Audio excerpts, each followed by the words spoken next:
video, better audio, everything's improved. All right, and good. It's free too. Good. Zoom.us. So Zoom.us, yeah, it's much improved. Say no more. You know, I listened to you on Rogan after you had done our podcast, and I think I texted Joe. I said he's a modern day prophet in the Old Testament vein. He's coming here and telling us that the house is on fire. Let's listen. And it's been such a joy to watch you kind of get your message out. So.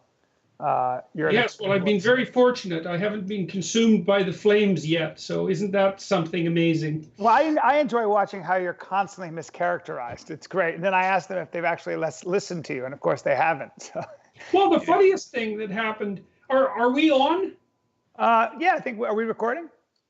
Yeah, let's. Well, the funniest thing that happened, like, so when I made these videos about this crazy Canadian legislation, Yeah. Bill C-16, you know, that's when I got my reputation, let's say, got attacked, and I got called well, everything that you could possibly call someone on the hypothetically far right of the spectrum. You know, I got called a transphobe and a bigot and a racist, and then more recently, you know, a neo-Nazi, and then even Hitler by the professor at Wilfrid Laurier University. And where there was a scandal recently that you may or may not know about. But I do, yeah. It's a scandal. It's the scandal. It's exactly the scandal I predicted when I talked about Bill C-16. And what's so interesting is that so many of the people who've been attacking me over the last month, again, because I guess they've got their backs up against about the fact that they've been put against the wall because of what happened at Wilfrid Laurier, all start out saying, well, he's a racist and a transphobe and a bigot, but he was right about this, without ever realizing that the only bloody reason they ever characterized me that way to begin with, and this is the only reason, is because I warned about exactly this a year ago. So it's perverse.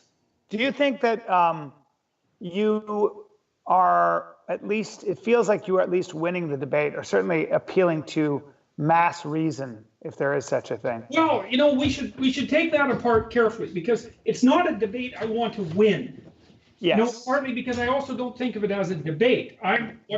Because I don't think that in a situation like this there can exactly be winners without there being losers.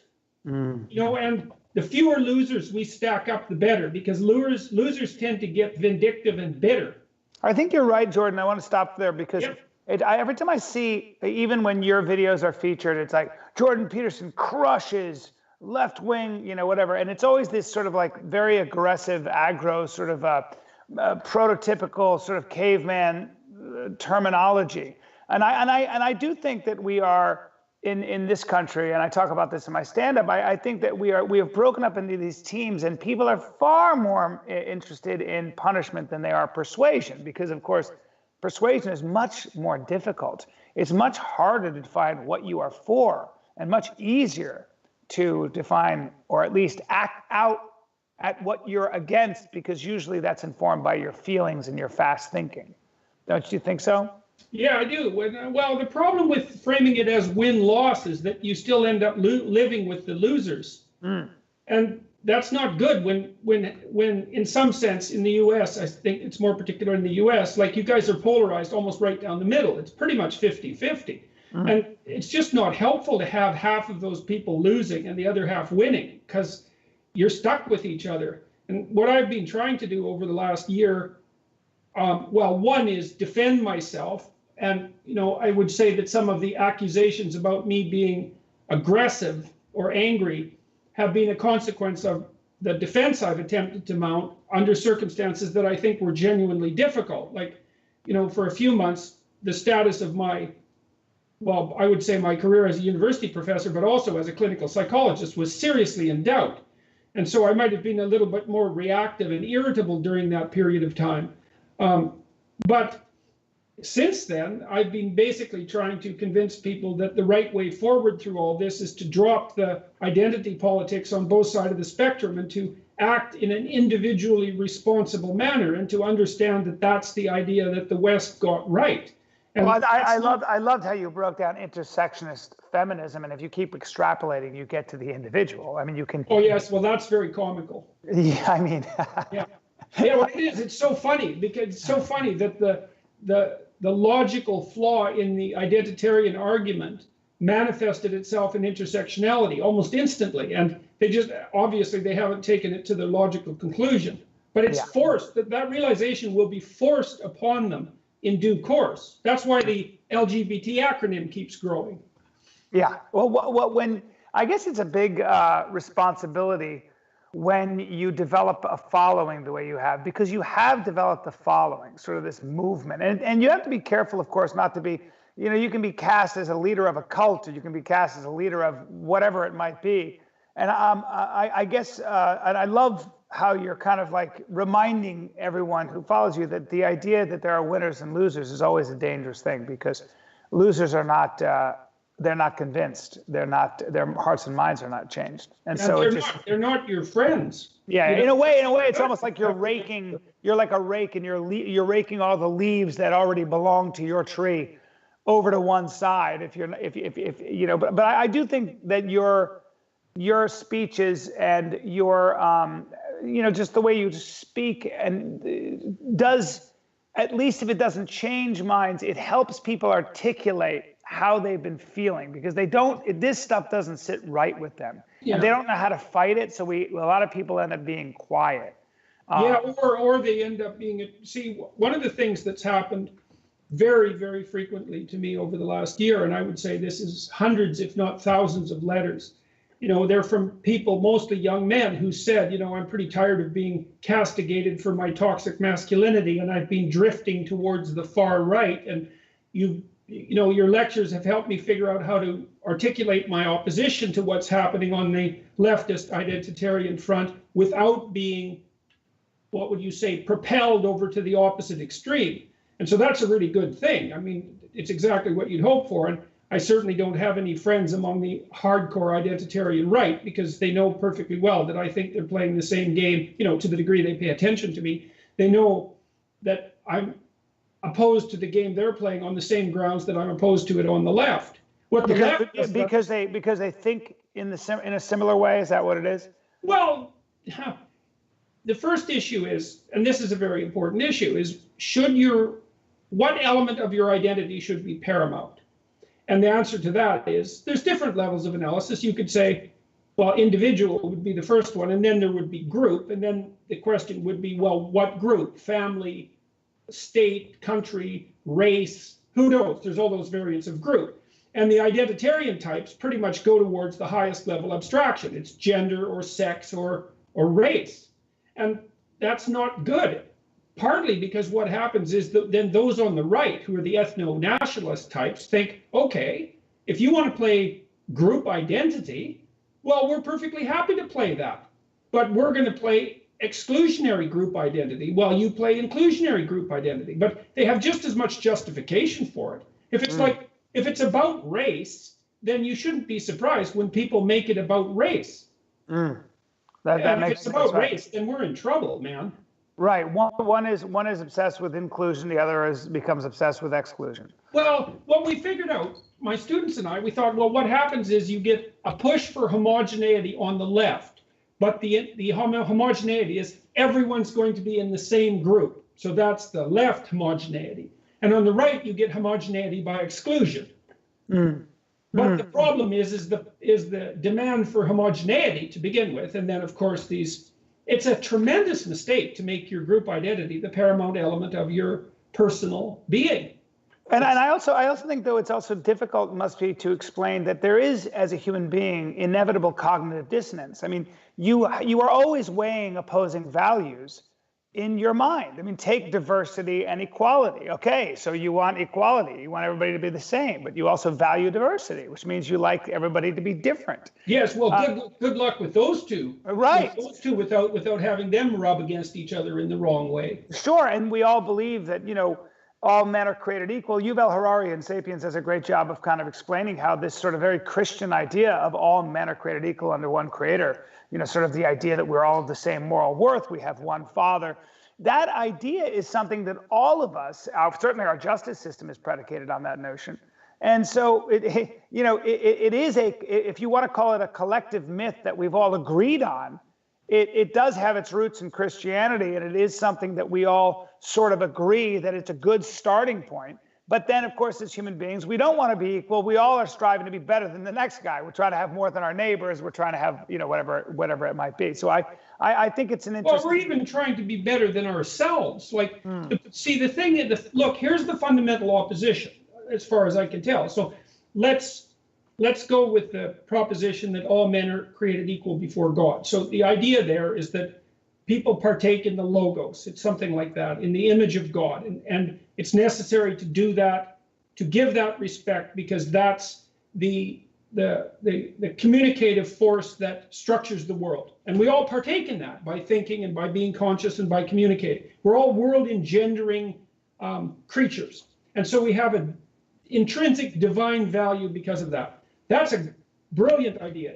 It puts the individual paramount. But then what has to be added to that is, well, despite the fact of that bedrock value, there are qualitative differences that emerge as a consequence of our actions.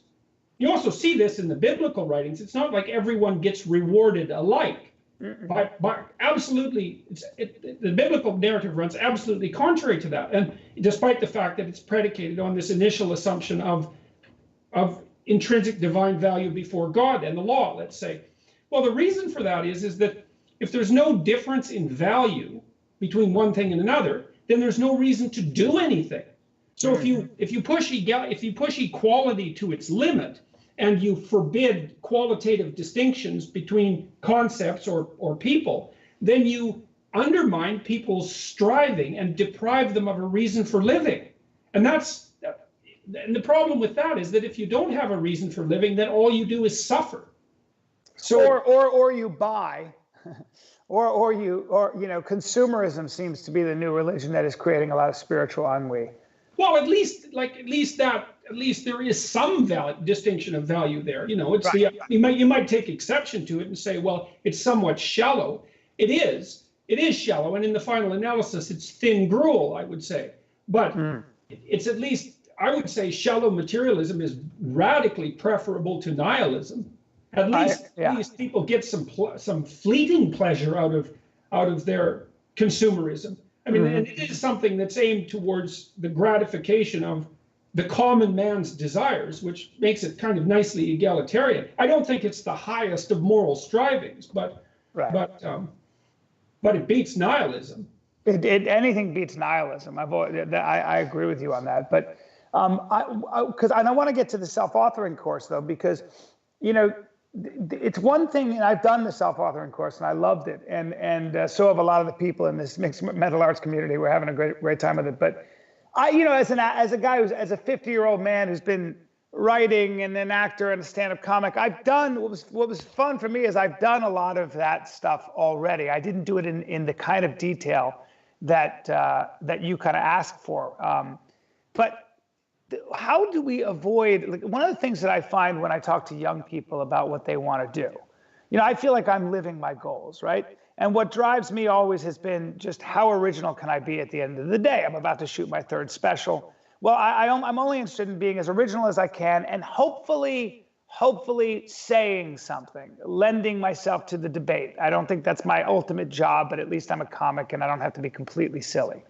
But when I talk to young people, what I find is that they don't know. So then I'll say something like that I stole probably from someone like you, as I say, well, you need to broaden your horizons, or you need to broaden your understanding. But I hear a lot of times, if you really get down to it, well, what do you want? Well, fame, or I want to do something different or unique. But it's all these general concepts. Yeah. So how do you avoid that when you're self-authoring? How do we? It's almost like I feel like giving them a reading list. I feel like saying, well, let's start with Joseph Campbell. Let's actually start with the Bible and Aristotle and Joseph Campbell, and then let's get to, and let's study. Give you a course on Nietzsche. And I think you put your finger on two things. Like one is, and this is associated with this idea of qualitative distinction, is that you need to strive for something worthwhile in your life. And then the next issue is you need to have the wisdom to determine what constitutes worthwhile. And in the absence of that, you're going to go with low resolution. You're going to be like a crow attracted by shiny objects, Fame, money, wealth. It's like, well, those those are byproducts. If things are working out ethically, those are byproducts of a much more fundamental pursuit, which is the pursuit of something that's truly worthwhile. Because otherwise, like the pursuit of fame or the pursuit of power or the pursuit of wealth, as such, will definitely corrupt you because you will make the wrong choices along the way. Well, this has happened, you know, and you haven't been corrupted, but this has happened to you. I've watched in the past year, Jordan, you know, you have become a bit of a rock star, which to me is, I couldn't be more delighted because I think what you have to say is so important. I mean, to blow my mind after doing 200 podcasts with a lot of very smart people, I've read as much as I can. And for me to hear you break down prototypes and how important story is and why the Bible has something to offer after 2,000 years because it hits all those prototypes, comparing it to Harry Potter, you want to talk about a mind blower. And I know I wasn't the only one, my God. Then I listened to you on Sam Harris. You guys got caught up in the epistemology of knowledge, which was, but then the second one made sense. But I actually liked the first one as well. But, you know, it must be rather, I think you've come to it later in your life, so it's easier for you to navigate, right? Yeah, well, there's definitely truth in that. I mean, yeah. I'm old enough now so that, well, first of all, I already had pretty much everything I wanted in any real sense. You know, I mean, I had a very worthwhile career and interesting things to do, and I have a rock solid family, and, you know, and I've been mostly healthy with some exceptions, you know, and there's been a certain amount of tragedy in my life like there is in everybody's, but there isn't, in some sense, there really isn't anything that, because I'm older and because I'm already fairly well situated in life, the consequences of what's happened to me in the last year have had fewer potential negative temptations, let's say, than they might have had I been 20. Sure. So, yeah, that makes sense. Yeah, and I mean, I'm already old enough to know that I'm old enough to understand the downside of a radical upside. So, I love that. I love the way you put that. You know, I was already grateful for what I had too. So the fact that perversely I've been offered more, although it's more like I've been stretched in both directions, because this year has been presented me with overwhelming opportunities. I just can't believe it. Like it's just breathtakingly shocking on a day-to-day basis. But I mean, it's also pulled me in the opposite extreme. You know, like I was concerned about my job. I was unbelievably ill this year for about 6 months of the last 12 months, just devastatingly ill. Just from the stress and all that? It was an independent thing. It just, two things just seemed to happen at once. It's a long and complicated story, and I think I've got it mostly under control now, but it was like everything happened at once in some sense. But okay, well, back to the fame thing and so on. I mean, you don't want unearned fame because and then the question is, well, what? It becomes masturbatory, I think, almost. I think it also becomes deeply shame-inspiring, because if you don't feel that you deserve it, then the more famous you get, the bigger a fraud you are. That's right. And then everyone else is an idiot too, because they've fallen for the fraud, and so that makes you cynical. And Jesus, I don't care how famous and rich you are, if you feel like you're a fraud and you're cynical, you didn't win that game. I mean, that's a terrible outcome. Yeah. Let's go back for a second to doing something meaningful with your life. Yeah. Do you think it's safe to say that is almost always when you are in one way or another in a position of service, where you are giving something back? Is that a good way of looking at things, do you think, or am I being? I mean, because I'm a capitalist and I'm a free market guy. I mean, I like the idea of, you know, whatever motivates you, right? Whatever your pursuit of happiness is. I think the founding fathers left it very, very general for a reason, so that we are able to sort of, you know, it's whatever. If eating celery is fulfilling to you, then go ahead, you know, whatever it might be. And I think there's some utility to that. I think the idea, and I think it's well enshrined in the American ethos, that you have a right to pursue the happiness that you regard as necessary.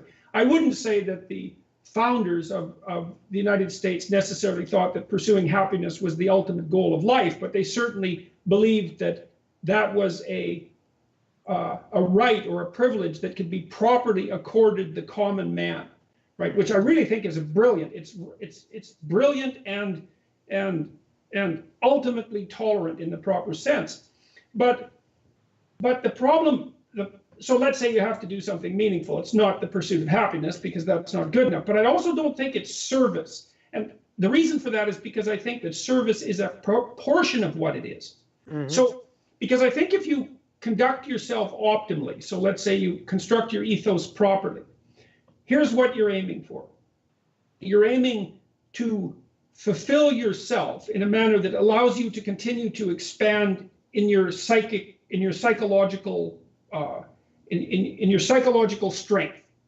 So you have to be doing something that's good now, but that also makes you stronger in the future. Mm-hmm. Okay, and at the same time, you have to be doing something that's good for other people around you now and good for them in the future.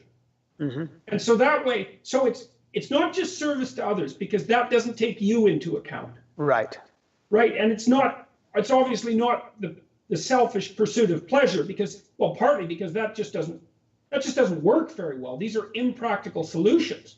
But if you said, like, look, if you have a son, say I have a son, and like I tried to treat him in a very particular way. I tried to treat him so that I relied on his capacity as an awake and aware individual. I listened to what he had to say, and I tried to treat him as if he was a qualified decision maker right from the time he was a little kid, given the limits that a little kid has. Sure. But the idea was to serve myself by having a good relationship with my son and an enjoyable relationship, but also to serve both of our future selves at the same time. Mm-hmm. And I think that here's the thing that's really cool, as far as I'm concerned, is that I believe that the sense of meaning is a seventh sense, let's call it, or a sixth sense. Genuinely speaking, I really mean that. And what the sense of meaning does is tell you when you're serving the optimal number of masters simultaneously.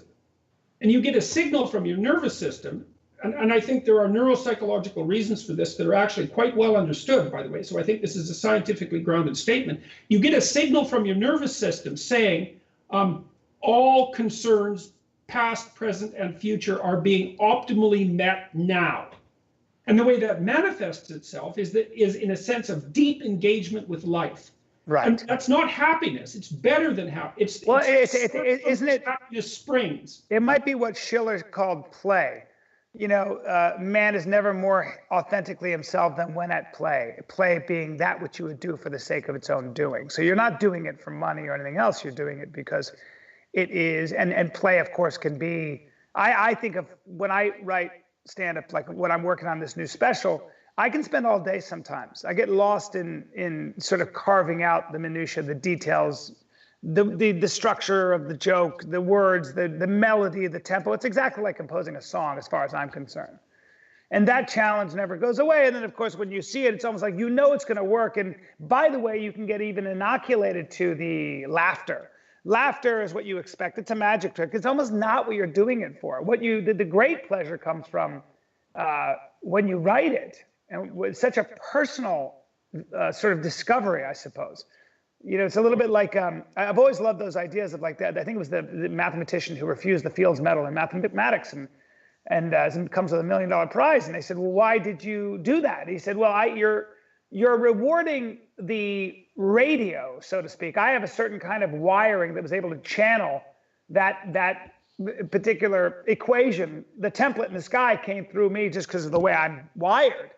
So give it to the equation, not to me. I'm sort of a midwife to the process, which is kind of a beautiful way to look at things. I don't know where I'm going with that, but I like the play. The play idea works on a number of levels.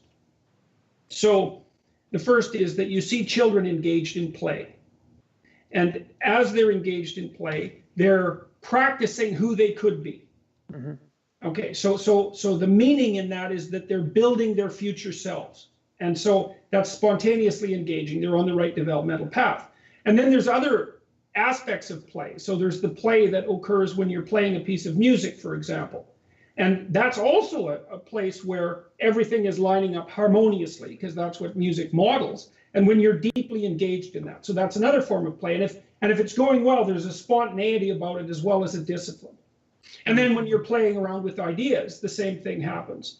And then there's another level at which play works too, because our lives are a play, as Shakespeare pointed out. And if that wasn't the case, we wouldn't use movies and literature to model them. And so the trick is to get the play right. And that's partly what the hero mythology is about, right? The hero mythology is about getting the play right. And if you're the right actor in your play, then you're the force that speaks the world into proper being, and also the force that revitalizes the state when it becomes too corrupt. And if you're doing that, then, well, the thing that I think is so massively amazing about this set of ideas, this archetypal set of ideas, is, so there's this idea, of course, that life is characterized by tragedy, vulnerability, and malevolence, right? We all have to cope with all of those things. And they're absolute and non-trivial. But what's so interesting about that is there actually is an antidote to that. And the antidote is something like the pursuit of meaning.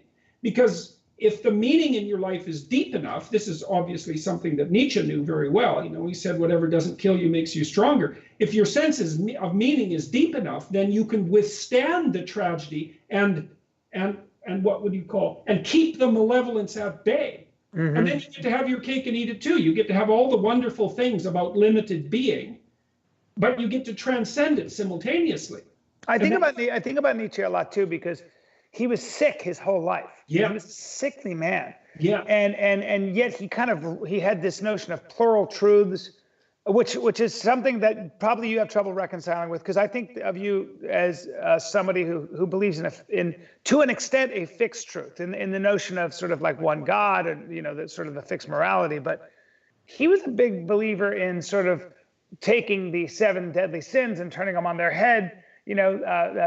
Pride is another way of looking at pride, is self-esteem, as an example. Yep. Right. So there were different.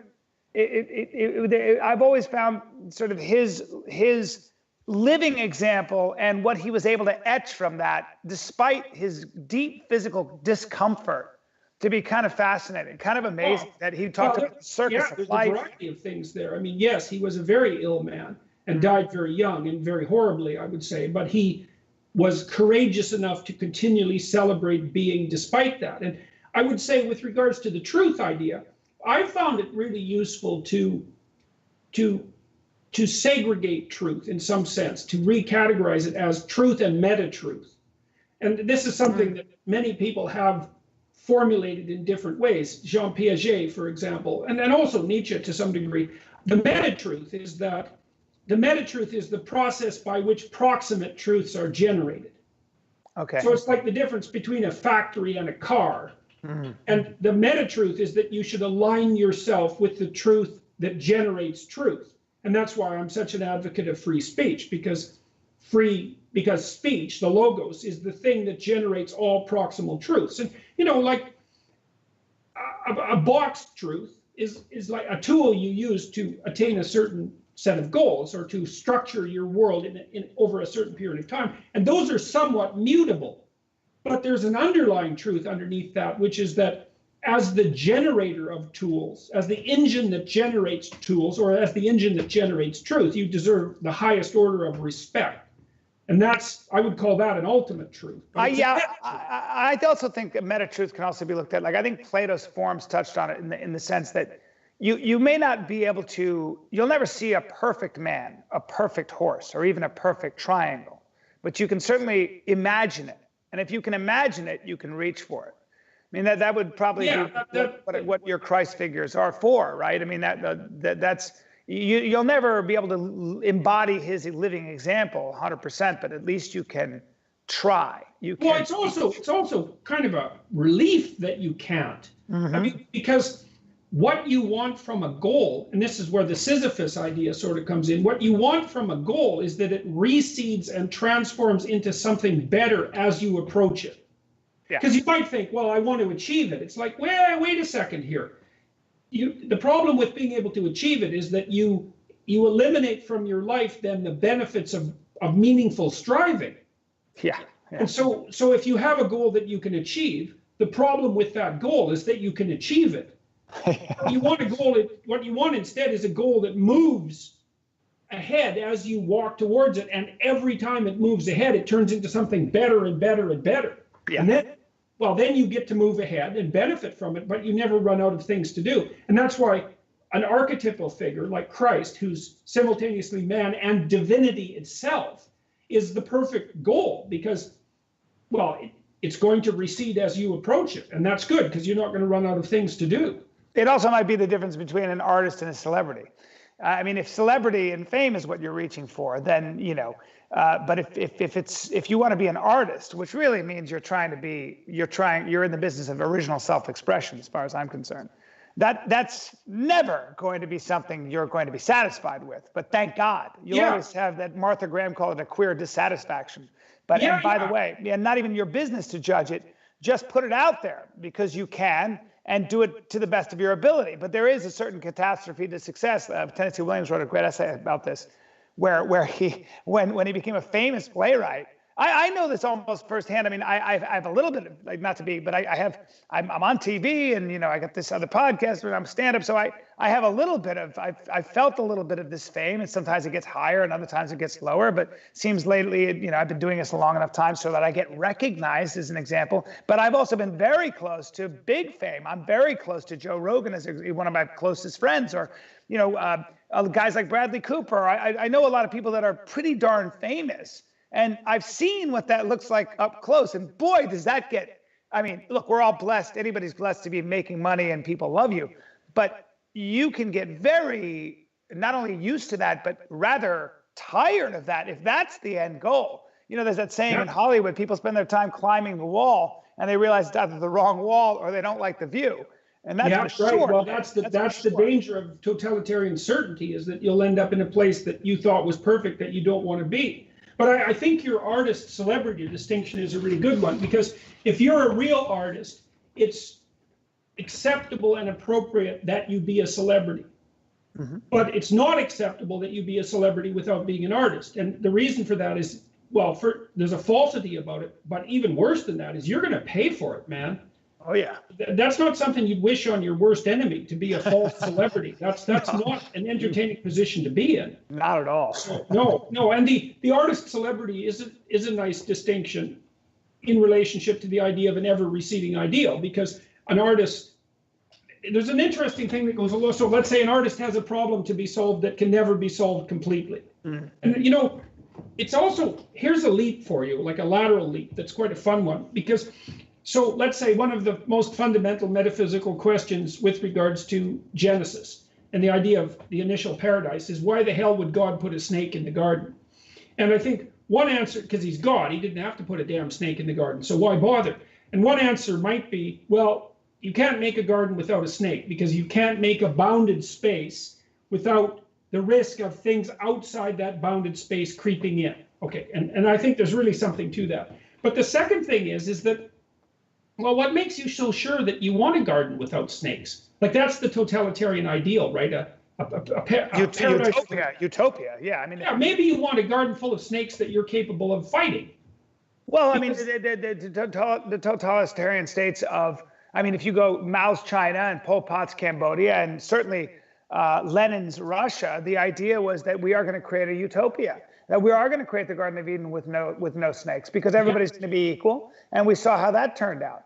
Yeah, it turned out that the snakes multiplied like mad, and everybody, see, because here's another way of thinking about it. Let's say you want to set up the ideal garden for your children, speaking metaphorically. Well, you take everything dangerous out of it. Well, then you could say, well, then they're safe. But the problem with that is that they're safe, but they're weak and bored. Yeah. So maybe what you do is you put enough danger in there so that contending with it makes them stronger and more thoroughly developed and expanded across time.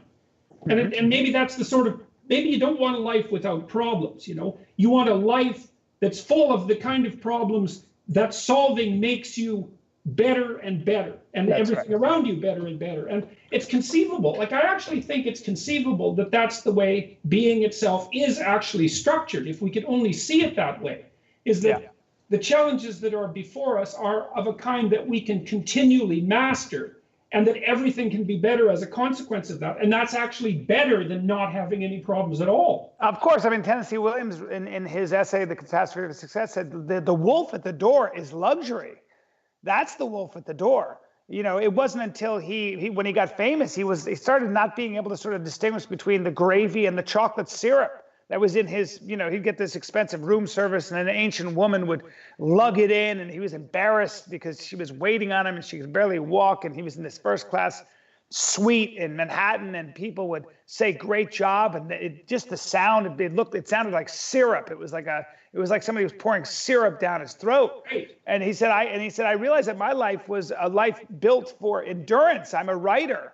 And writing is hard work, man, because you're coming up with something out of nothing. And his whole life, he'd been a gay man in the South and he was a closeted man who, you know, the whole thing sucked. But God, did he write great plays. And it wasn't until he needed an eye operation. And he by the way, after the Glass Menagerie, he couldn't write anymore. So he needed an eye operation. And he hints that it was almost voluntary. And he was behind this gauze pad, very uncomfortable. And he went and rented a rudimentary shack in Mexico where he had to do everything for himself. And that's when he wrote A Streetcar Named Desire. Yeah. And I never forgot that kind of stuff. So. Well, you know, I had this vision at one point. It was a very elaborate vision, but part of it involved, I was thrown into did you see the new movie, the new Thor movie? I didn't, but I heard it was great. Oh, okay, Ragnarok. Well, it's pretty tongue-in-cheek, it's pretty funny. Anyways, there's this scene where an essentially godlike figure who runs a planet throws Thor into like a Roman Colosseum ring to fight the Hulk. So anyways, so this is what my vision was like. I had this about 2 years ago, but I was thrown into this Roman Colosseum ring with Satan himself by God, and I had to undergo this terrible fight, and I won. And afterwards, I said, "Well, you know, what the hell? Like, what are you doing here? Why would you do that? Why would you put me up against an opponent of that appalling quality? Why would you do that?" And the answer was, because I knew you could win. Yeah. And I thought, well, I don't know really what to make of that. I don't know what to make of the vision or the moral of the story, let's say. But I mean, there is something to be said for the respect that you offer to someone when presenting them with an adversary that would test their mettle, let's say. Of course. Of course. And you know, if you're going to set up a match, like a mixed martial arts match, you want to set someone up with an opponent who has a pretty damn good chance of defeating them. Because they have a saying. Yeah, they have a saying in mixed martial arts gyms, which is metal sharpens metal. You know, iron sharpens iron. You need training partners that push you. You need training partners that are as good as you or better. And that's how you get better. I mean, it's how everything is, you know? Yeah, well, that's a hell of a statement, you know, when you think that's how everything is, because it means that you need, you know, it seems to me, and again, I'm going to speak metaphysically momentarily, is to me, being is striving upwards towards the manifestation of more and more complexity and more beauty and more good. And it's an all-in game, and it's a dangerous game. It can go terribly wrong, as we've seen happen so many times. But the game, I think, eternally transforms itself into something more and more worthwhile, or at least could. But a precondition for that is that there has to be limitation and there has to be an adversary, because otherwise there's no impetus for that transformation. And I want to get your perspective on this, on that, because as you were talking about that, I thought to myself, that is such a beautiful way of, I mean, when you talk about the self-authoring program, and you talk about getting yourself in order, as you call it, which I loved. I think you ended Rogan's podcast, one of them, that way. Put yourself in order, clean your own room. I really do worry with social media and the fact that whatever you do can be not only captured on someone's camera, but put out there forever. So if you make one mistake, you are discredited. And we seem to love taking a person who might have, let's say, a proclivity for sex or whatever it might be, and we'll take that label and inflate it and staple it to their face. And that's it. You have been dismissed from the conversation, sir. And I was thinking about Picasso and Hemingway and even Gandhi and certainly Martin Luther King and Albert Einstein, all of whom I believe practiced some gross infidelity. You know, I mean, they all cheated on their wives, from what I understand. They were certainly ladies' men. And I don't think that's what we want to focus on when it comes to those 4 or 5 men. I mean, I can line them up. If you want to throw the first stone, go ahead. But I don't feel like doing that because I think they had a lot to offer. Now, it didn't mean that their personalities didn't have some deficits because, again, we're human beings. But I really worry that in today's world where you can record and stamp that somewhere where it's indelible, where I can just get to it by just Googling someone's name, what is that going to do to the great risk takers? What's that going to do? Because, you know, I mean, there are people, your heroes may be ambitious to, you know, for creating a great cure for something or developing some new technology. But ambition cuts all the way across. They may also have an insatiable demand for women, drugs, booze, and they may make an asshole out of themselves. It may also be offered to them in spades. It is. I've seen it. I have seen that with my own life. It's offered. Nobody realizes, unless you've been like in Hollywood the way I have, around pro athletes and movie stars. No one realizes the degree. We are monkeys, man. At the end of the day, we're apes, and the alpha male and the alpha female get anything they want. But especially the alpha male, the way our society is structured. Let me tell you, I've been in Vegas with very famous athletes, and I am not kidding when I say this. Women were paraded by another woman in front of these 2 men I happen to have been with. And I thought to myself, wow. I mean, wow. It was so, we may as well have been cavemen. I mean, it was incredible. It was incredible. It was like baboons or something, you know? Yeah, well, the thing is, there's no nobility in fidelity if you don't have a temptation. And many people who agitate madly for fidelity and throw the first stone at those who have cheated are those who have been unfortunate enough, let's say, to never have developed the character or status that would put temptation in front of them. And so then they trumpet that as a virtue. It's like, well, I've never slept with anyone but my wife. It's like, yeah, well, buddy, no one wants to sleep with you. So that's not a virtue. It's just another indication of how pathetic you are.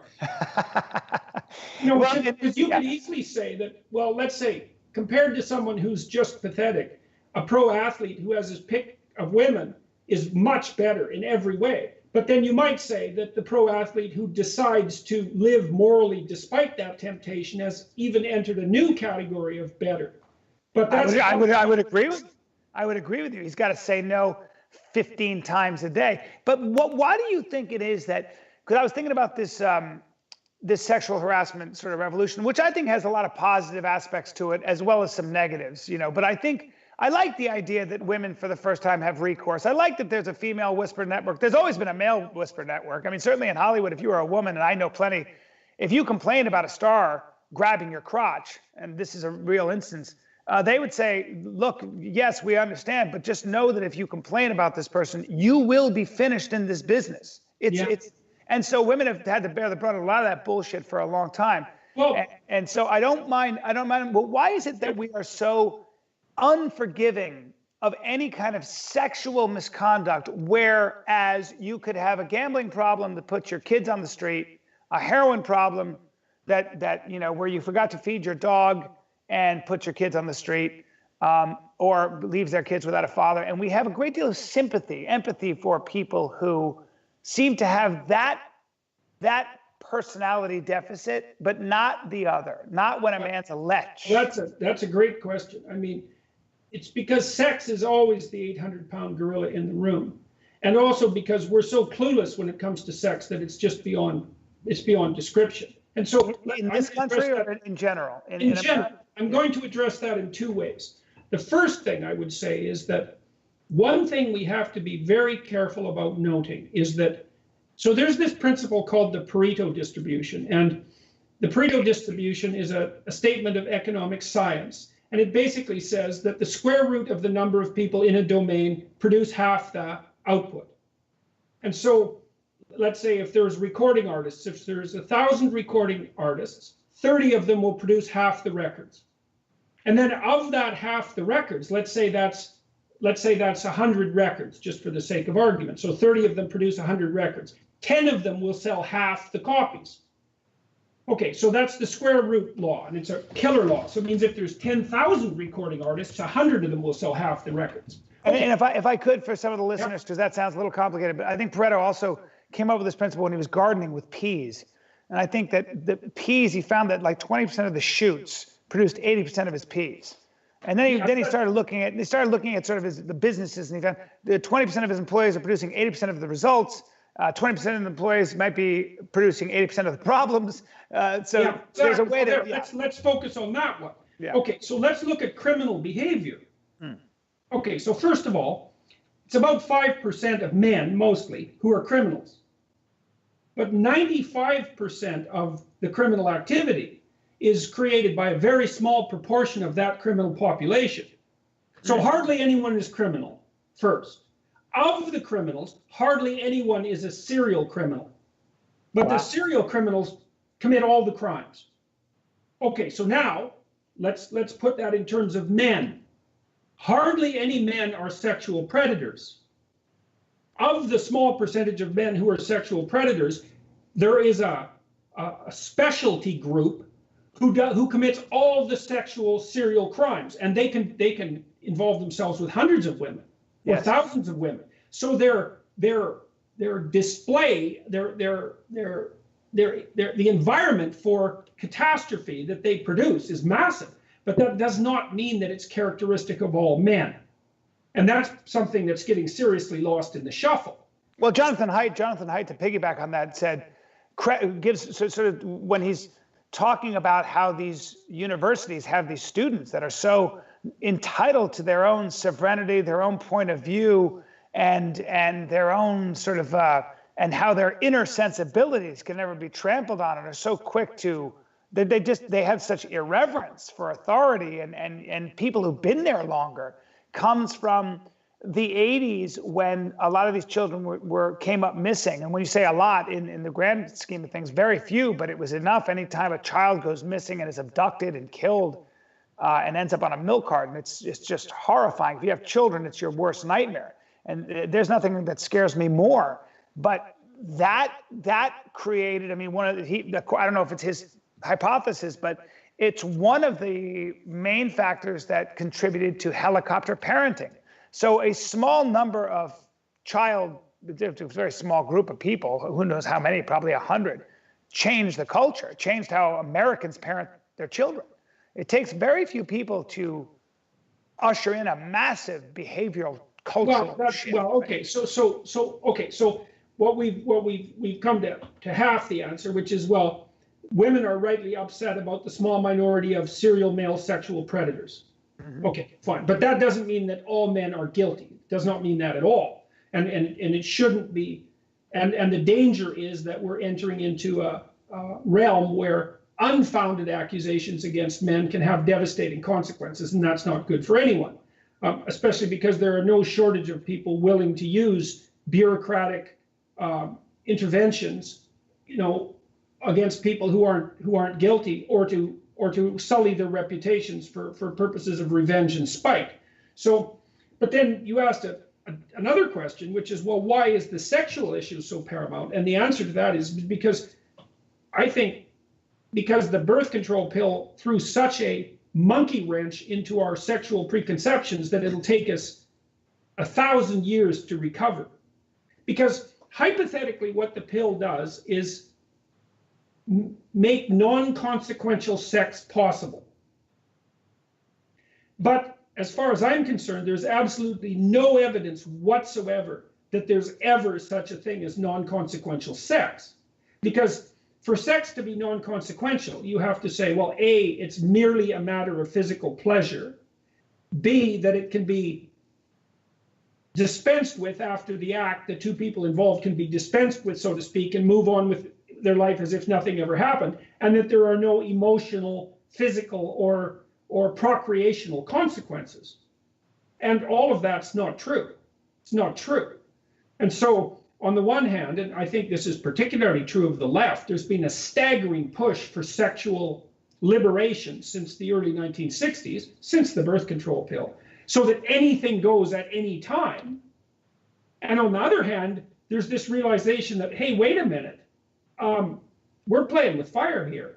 Yeah. And everything can't just go all the time. It turns out that people's emotions get tangled up, and that the consent lines aren't obvious, and that what constitutes sexual assault isn't clear, and even what constitutes consent isn't obvious. And so we're trying to have our cake and eat it, and that's just not working out very well. And I think for a long time, men have not had to even think about their sexual impact. I mean, their sexual behavior, really. I mean, you know, it was always, it is a culture, and maybe the 60s and the 70s are the ones that sort of, that movement ushered in the idea that, you know, sex it's free sex. You hear it all the time. It's free sex. Sex is free. Yeah, well, I mean, can you, to me, when I hear that, I mean, I can't possibly imagine a more preposterous statement. I think, have you not lived? You think sex is free? It's like, what planet are you from? Yeah. It's never free. And so then the question is how we should treat it. And, you know, I think, and I actually think the data on this is pretty clear.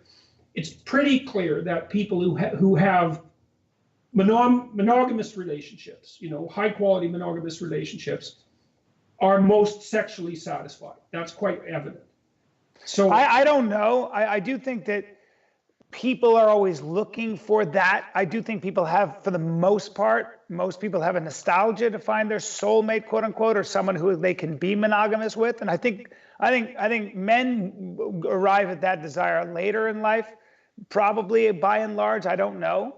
Well, they do if they have the opportunity for the alternative. Yes, but I think that's a lot of times people are sort of playing the field and having a lot of sexual partners in pursuit of that goal. So there are a lot of reasons. Sex is so complicated. I mean, you know, a lot of times men and women will have sex with a lot of partners because it makes them feel desired.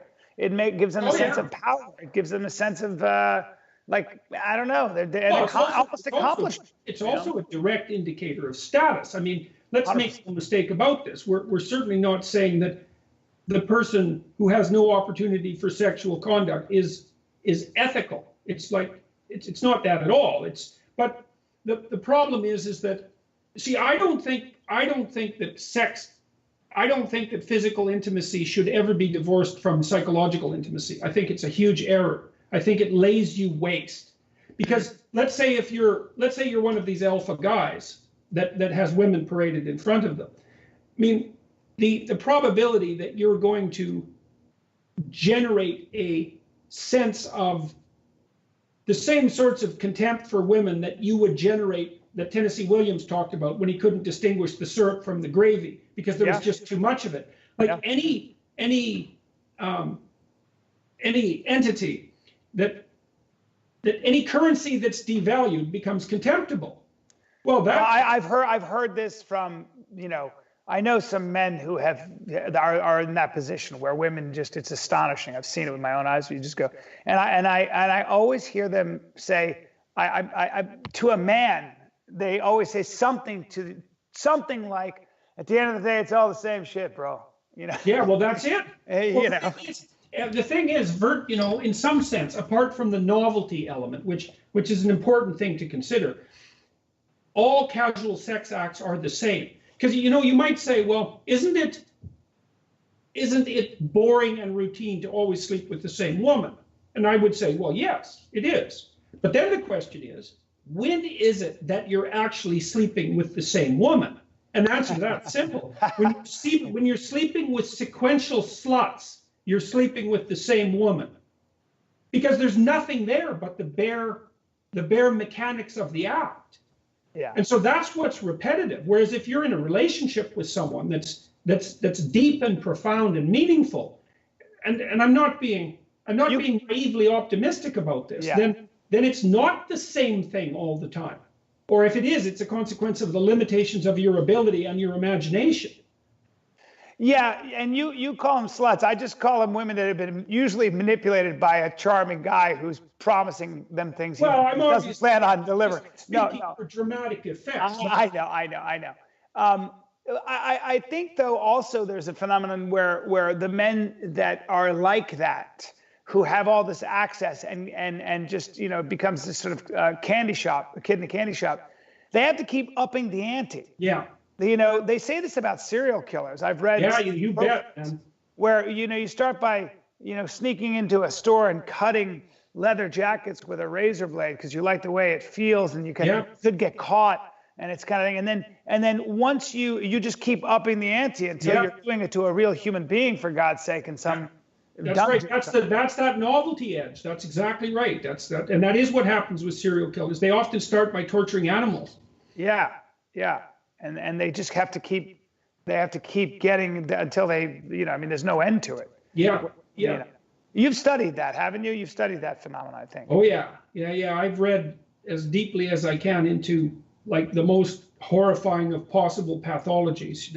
I've looked deeply into the serial killer types and the mass murderers and the genocide artists and the Auschwitz prison guards, and the most brutal events I ever read about took place in a scientific research unit, called Unit 731. It was a Japanese unit that operated in China, and what happened there is so brutal that, well, we'll put it this: it's the most brutal thing I've ever seen anywhere by like an order of magnitude. It's just absolutely it's absolutely jaw-droppingly horrifying. I wouldn't recommend even looking it up because just reading about it is enough to give you trauma.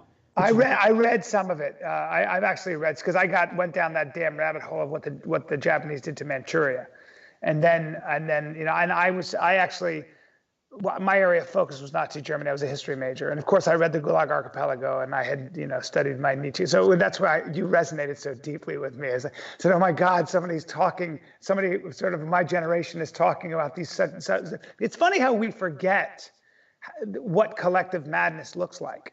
And we have the 20th century, there are plenty of examples, and we probably have 50 million graves to thank for that collective madness. Oh, yes. When the wrong idea takes hold, and this isn't my idea, but Yuval Harari was making this sort of parallel, when a biological pathogen invades its host, a human being, it doesn't have any concern for its host. What it wants to do is live off its host and then procreate, move on to another host when that host is no longer there. So if it kills that host, so be it. And then it moves, and that's how plagues will spread. So plagues, like take the HIV virus, AIDS in the 80s and the 90s, which I remember very well. It wasn't concerned with what it was leaving behind. It was only concerned in spreading. And bad ideas can do the same thing. I mean, bad ideas there can be this sort of sense of collective madness, and they can, like a meme, they can go from one brain to the other until the entire population is insane. Don't you think? Do you think it's happened plenty of times? I mean, and on both sides of the political spectrum. It's yes, and you'd think that, well, if we had any sense, the 20th century would have taught us that that's a very bad idea, unless that's the outcome that you're looking for. So and if that's the outcome that you're looking.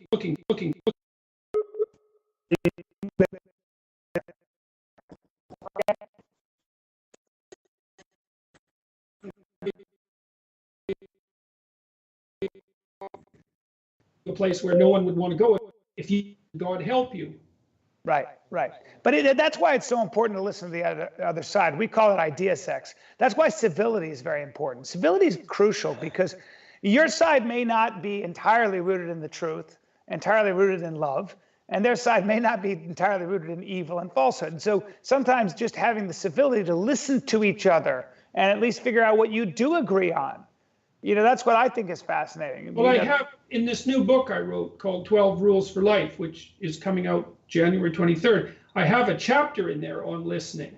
It says that the title of the chapter, it's one of the rules, is listen to the other person as if they might know something you don't.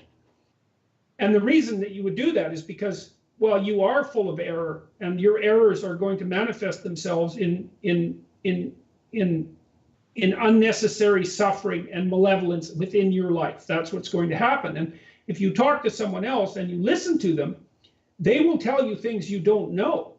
And even if they tell you a bunch of things you don't agree with, the probability that if you listen to someone, they will tell you something you don't know is really high. And then that means that's one less tragic and horrible thing you have to deal with in your life. So, well, isn't an ideology, isn't when you commit to an ideology, you are essentially saying that your side has the fixed truth, it has the truth. Sure, that's exactly what socialism and anything else is heresy. And so, and in fact, you may be so corrupted as an adult that we may have to kill you because you're not re-educationable anyway. Yeah. So if you're wearing glasses and you're in Pol Pot's Cambodia, maybe it's best if you're an intellectual. We'll just kill all the college professors anyway because they're too far gone. You know, one of the most horrible things about that, by the way, was the architect of that entire plan had a PhD from the Sorbonne. And he laid out his plan for Cambodia in a PhD thesis that the French intellectuals granted him his doctorate for. Jesus. Yeah, I mean, sure. Yeah, man, that's why whenever I have the privilege of talking to a lot of academics, but people can get super cloistered and super sort of theoretical with their recommendations and their books. And I always try, at least lately, to kind of like hold their feet to the fire. And I was like, what does this look like? Well, I want to extrapolate your theory and I want to see what it actually looks like in practice. What are you actually asking for? And it tends that's to look a lot like Venezuela in practice. You're goddamn right it does. In the last week, in the New York Times has released stories showing that the way the Venezuelan authorities are dealing with the problem of childhood starvation is by making it illegal for hospitals to use malnutrition as a cause of death. Wow. Yeah. There you go. That's hell on earth, by the way. Watching your kids starve to death. That's hell on earth. And you always say you can imagine it.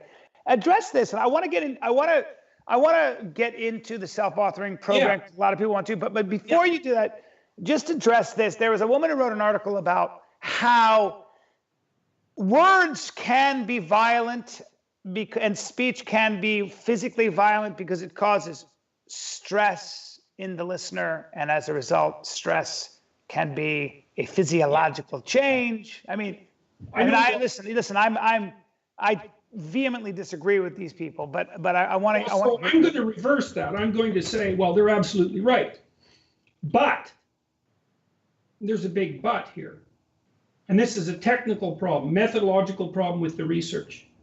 So let's say that I think you're wrong about something. Maybe you're a family member of mine, and I think you're wrong about this. And when I mean wrong, I think if you keep doing this, bad things are going to happen to you or the people that you love. That's what wrong means. Yeah. Okay, so we have a stressful conversation about this, and it's bloody stressful. Like, you know, your heart rate goes up, your heart rate goes up, your blood pressure goes up, you're sweating. It's like, it's really you're not comfortable. You're not comfortable. No, you're prepared for a fight. So you're in emergency preparation mode, and maybe like it's just too much. And so the idea that the interchange of opinions can be stressful, even to the point of harm, is absolutely correct. But what about the consequences of not having those conversations? So there's two consequences. Is one, well, you just let people proceed on their merry way as they're wandering into a pit and dying. And so that's also pretty stressful. And second, here, the time frame of the investigation really matters. So let me give you an example. I can use this from the self-authoring program. So if I say, okay, you sit down now and write about your past, write about the things about your past that still bother you when you think about them. They're more than 18 months old, but when you think about them, they still bring a tear to your eye or make you angry or something like that. And say, okay, you're going to want to avoid those things because they're emotionally, they're still enmeshed in an emotional framework. But I'm going to say, no, you just plow through them, man. You plow through them. Okay, so, and then I get your subjective self-report on that. And you're going to say, Jesus, that was horrible. I was sweaty, I was afraid, I was angry. And then I'll track you for 2 weeks and your mood will have gone down. It'll be worse. And so then my conclusion would be, oh, you shouldn't be writing about terrible things that happened to you in the past because look how bad it is for you. But if I track you for 6 months, then I find out that you've got much better. So the problem with these words is violence argument is, okay, fair enough. What time frame? what's your damn time frame and what's your comparison? So, and there's plenty of research in the psychological literature on repressors. So these are people who don't engage in conflict at all, regardless of the fact that they have something to have conflict about. And what you see is that on the surface, they look reasonably well regulated emotionally. But if you take psychophysiological measurements, they're just a mess. Right. So of course words can cause trouble, and they can even, like, there are times when I'd rather be punched than assaulted verbally, let's say. Right. It's just faster to get it over with, you know? Yeah. But that's not the issue. The issue is we're talking about a game that propagates across time. Yeah. And the hypothesis of the people on the words are violence end of the spectrum is that the net consequence of not allowing people to engage in difficult conflict is going to be positive. It's like, I think that's so naive that I think it's naive to the point of criminality. I agree. So people have to come out and have conflict, man, and it's hard. It's rough. But I have to say that when I listen to you give that answer, it's a little bit like I like to box, and then sometimes I'll get in the ring with guys who are not very athletic or they haven't done it, and I start to think to myself, maybe I'm picking up on this. Maybe I'm a good boxer. God forbid, I'm a 50-year-old actor. And then I get in the ring with a guy who's a good amateur or a pro, and he doesn't hit me because he would knock me out, but he just peppers me a little bit, and I realize, I have to say, sir, when I speak to you, I feel the exact same way. I read all these books, and I figure I look at myself as somebody who's starting to get all these ideas, and then you come up with this great answer, and I thought, why didn't I think of that? Damn it! Well, anyway, it'll be fun to parrot you as I usually do. So thank you for that distinction. That's a really important one. Yeah, it's useful to know where the real damage is, because it's so easy to say, oh no, you're wrong about your argument about words causing trouble. It's like, hey, let's make no mistake about it, man. A few well-aimed words can just pierce someone's heart. Yeah. But then the question is, well, all right, so let's just all shut up for 2 or 3 years and not say what we think. Okay, let's try that as an alternative. Well, not only that, to get better at something, you have to be uncomfortable. I mean, you want to get in shape, it's going to be a bitch. If you want to be good at, right. You're going to have to stumble around like an idiot and get in trouble. Yes, if you want to be good at jiu-jitsu or boxing, you're going to get punched or submitted a lot. I mean, come on. Yeah. That's how you get better. So take us, I don't want to give away too much of the self-authoring thing, because I want people to buy it, because I think it's so worthwhile. And I think it's something that you are, especially as a young person, my God, you really, like asking people to describe the 7 epochs of their life, for example. Well, what do you want to say about the self-authoring program? Sure. Okay, well, the first thing I'd say is, look, if your life is a play, or if your life is play, then you better bloody well pick your part, because if you don't, circumstances or other people will. Mm-hmm. And the probability that other people will pick a leading role for you is very, very low. And if you're just the victim of circumstances, then that's exactly what you're going to be. So I would say you should be very afraid of that. And so then we might say, well, let's say instead you get to write your own part. Well, how do you do that? Well, the first thing is you need to know who you are and where you are. And the way you do that is by taking stock of your current situation. That's the past authoring. It's like, okay, articulate your experience. Where have you been? What have you learned? Where are you now? And so that technically we have people divide their past experience into 7 epochs and then write about the most emotionally significant events of those epochs. And I would say people should do that badly, because you're not going to do it perfectly. You're no novelist. You're no writer. Get it down, because just getting it down and articulating it is going to put you way ahead of where you are. It's going to enable you to put down things that you should no longer be carrying. Okay, now, let's say you've done that. You specified where you are and where you're not. That's the other part of it. Well, then the next issue might be, well, who are you? And the present authoring part of the future authoring program, which is basically a 3-part series, says, okay, well, let's do a quick personality analysis and figure out what your virtues and your faults are. And the virtues are the toolkit you can use to move yourself ahead in life and to protect yourself against tragedy and malevolence. And the faults are things that you should rectify, because otherwise you're going to fall into a pit. So let's get that straight. And then the third part is the future authoring program. And so this is where you get a chance to, let's say, write your own destiny and to act as if you're someone who writes your own destiny. And so the first part of that is, okay, let's assume that you're actually taking care of yourself. You know that you're a lowly individual and full of flaws, and that you're reprehensible in many ways. But let's assume that you're going to try to ennoble and enlighten yourself as if you were actually worthwhile, right? So you got to put yourself in that mind frame. So then the next question would be, all right, so now you get to decide in 3 to 5 years, you can have what would be good for you, as if you were someone you were taking care of. What is that? Just hypothetically. So what do you want for your, and then we break it down. What do you want from your friends?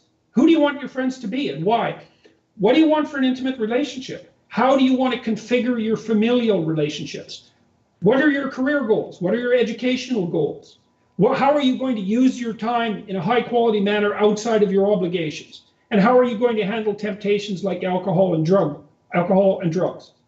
So just hypothetically, what would you like? Well, at least that gives you something to aim for.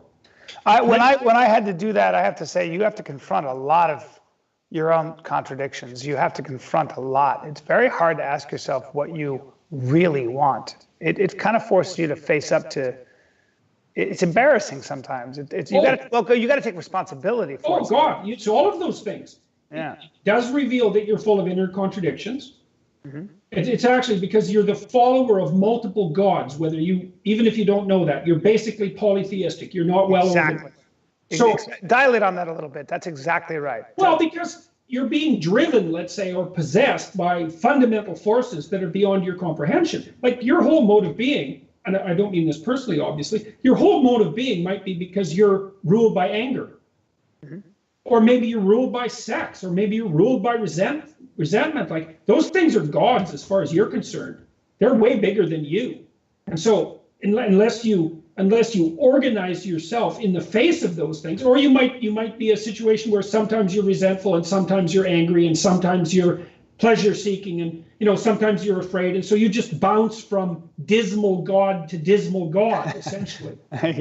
Yeah. Which might be an argument for why you have to have one overwhelmed. It is exactly the argument for that. That's precisely the argument that Carl Jung makes. It's like the transformation from polytheism to monotheism is the transformation from a chaotic mode of valuation, where you're being pulled in multiple directions by all sorts of things, into something that's integrated under one ring, let's say. You think about it from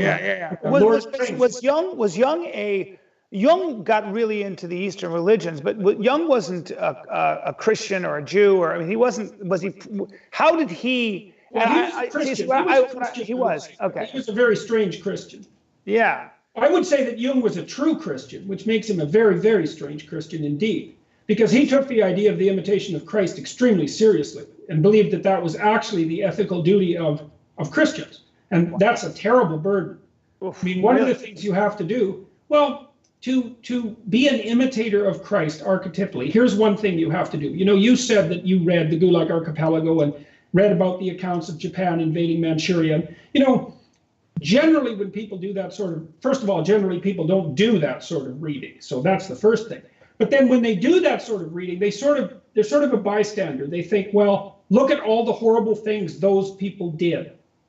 It's like, that's the wrong attitude. The right attitude is, I'm just like those people who did those horrible things. Now, there's this idea that Christ took the world's sins upon himself. Yeah. And that's a redemptive move, or the ultimate redemptive move even. But the thing is that if you're an imitator of Christ, which is what you are if you're a Christian, then that's your moral obligation, is that when you read about the Nazis, you're reading an autobiography. You're not reading about the Nazis.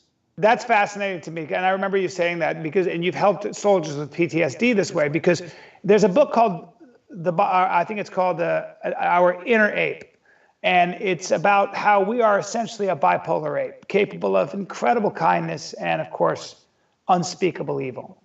And we occupy that spectrum. And when you realize that you have the capacity, certainly as an actor, I mean, one of the things my acting teacher would always say was, we have all of that in us. I mean, I think it was Stanislavski said, if you can kill a fly, you can kill a human being. You can just extrapolate. You can just, it's like sort of, you use the magic if. and you can use your imagination. And if you can't, then you're probably not an actor, or you're not being honest with yourself. So, that really resonates with me when you talk about that stuff. Well, one of the things that I really found unbelievably useful about Jung, Carl Jung was such a genius. It's just unbelievable. He was so damn smart. So one of the things he also said, this is sort of associated with the archetypal idea of the harrowing of hell, but he also said that you cannot be good until you recognize your capacity for malevolence. So the pathway to good is actually through the technology, let's say, of taking the world's sins on yourself. Until you realize, you've got to understand deeply that you could do what the Auschwitz guard did and enjoy it. Until you understand that, there's no way you can be good, because you cannot be afraid enough of yourself to be good. Wow. That's amazing. So it is. So now you're talking about how to speak to yourself, and I think that's crucial. I don't remember you touching on that as much in the self-authoring program. Well, but you do. I mean, with the questions that you're asking. But it's one thing to do a self-authoring program, then it's another thing to keep it going. And I'm a big believer in daily inspiration.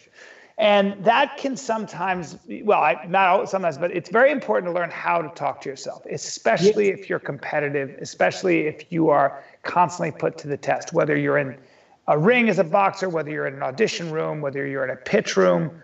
You've got to figure out a way to talk to yourself so that you don't choke, so that you don't get in your own way. How do you get out of your own way? Is there a primary question? Sure. Well, in 12 Rules for Life, again, I have a chapter addressing that exactly, and it's called Compare Yourself to Who You Were Yesterday, Not to Who Someone Else Is Today. Yeah.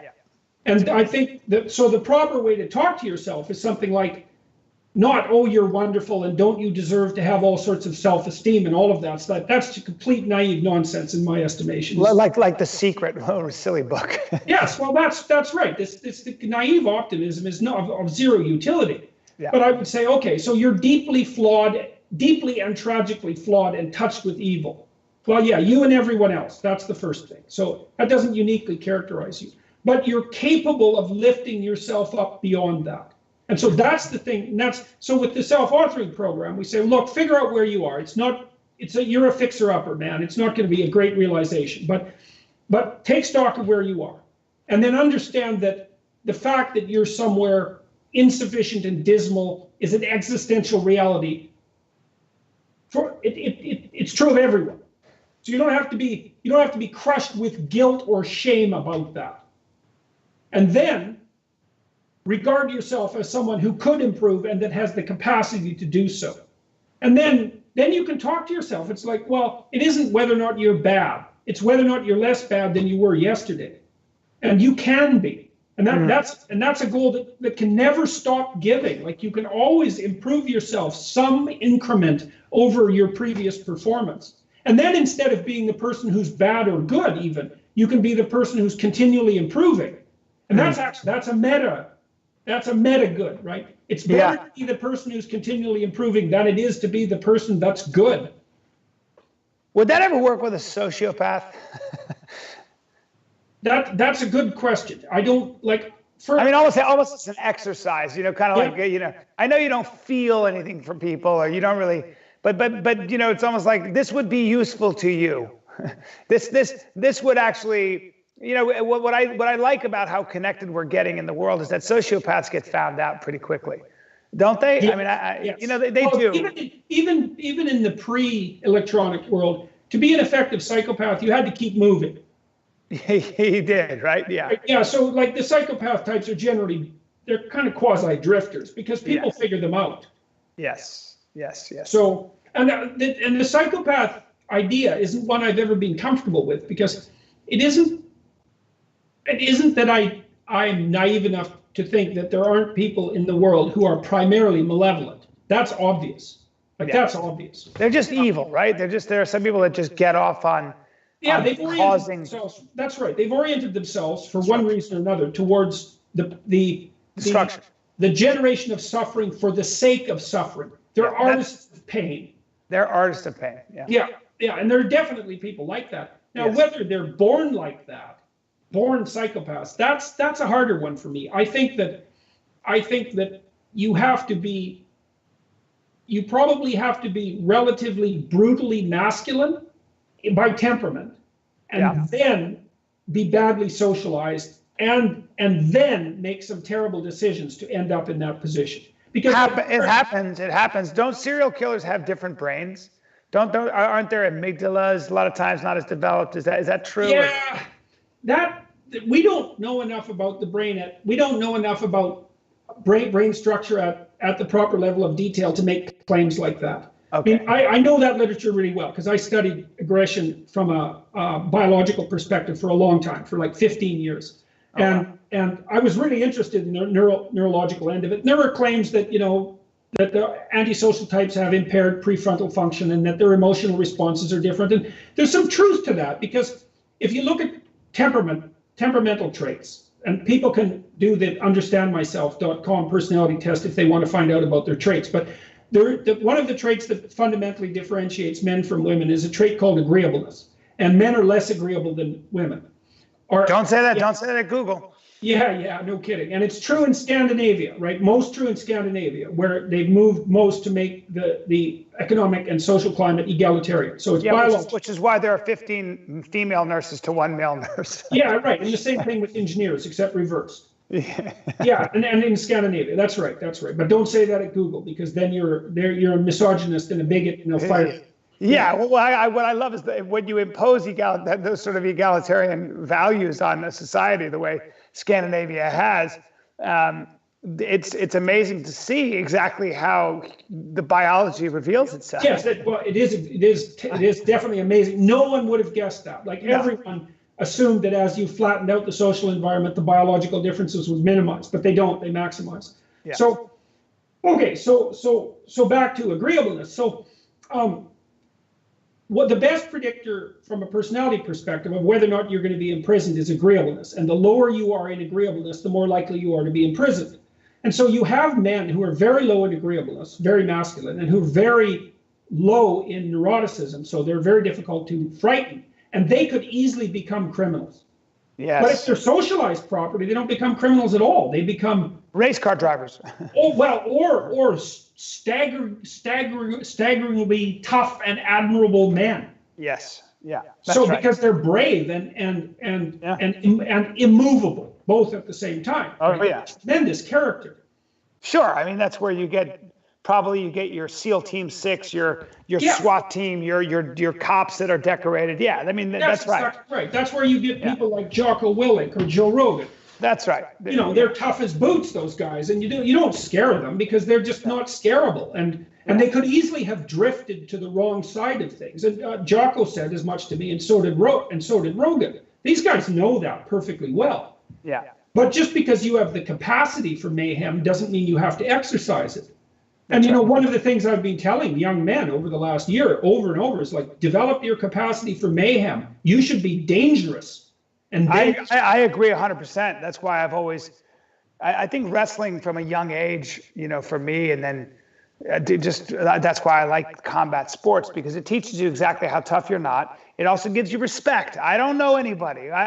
If you've been in a ring, you've been on a mat long enough, you can meet a guy who looks like he looks like the UPS delivery guy, and he can change your whole world. You're like, you don't even have any. You're just a big block of a man, and you're doing whatever you want to me. That sort of imposes a sense. It gives you a real sense of respect. You learn coming into contact with objective reality, which is what combat sports do.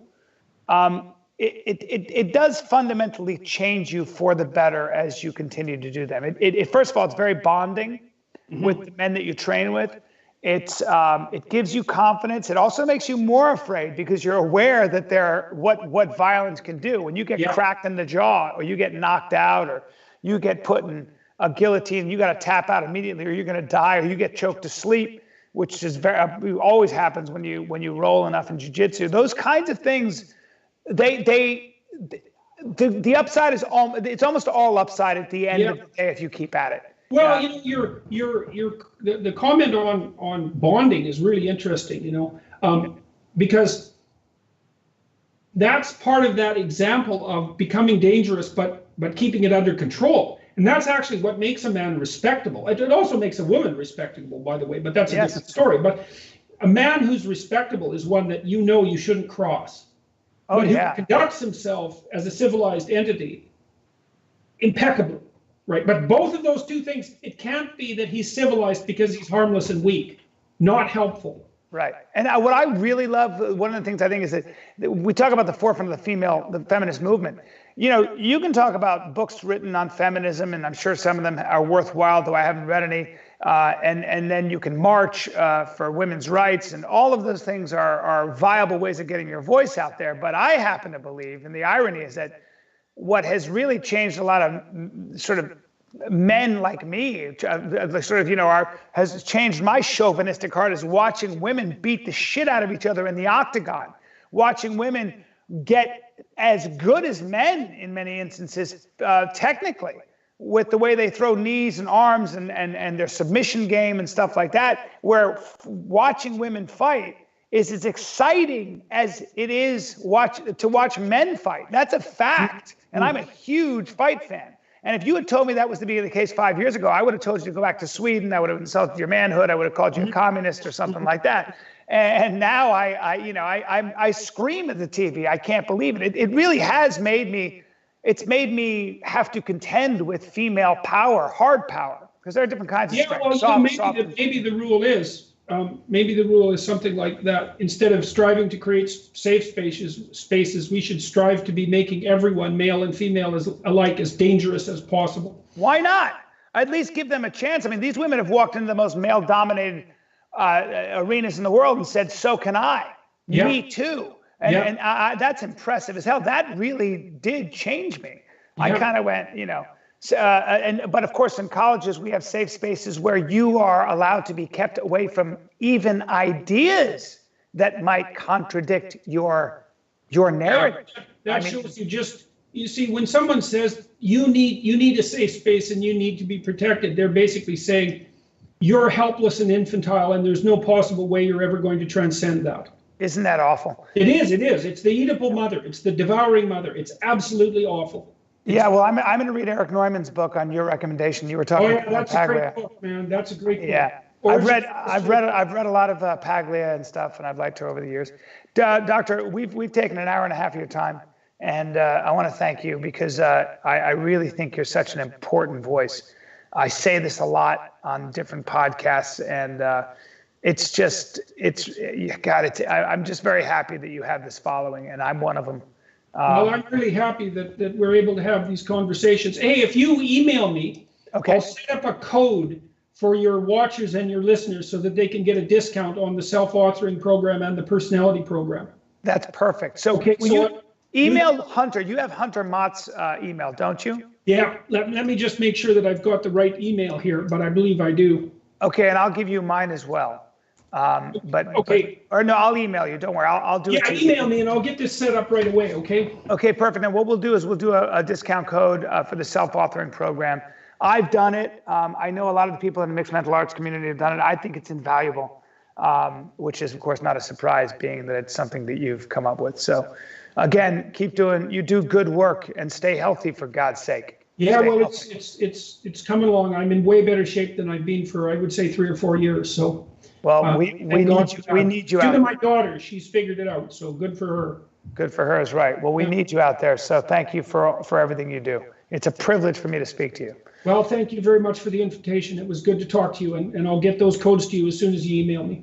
Sounds awesome. Hey, thanks, Doctor. You bet. Dr. George Peterson. Yeah, Merry Christmas to you. See you later.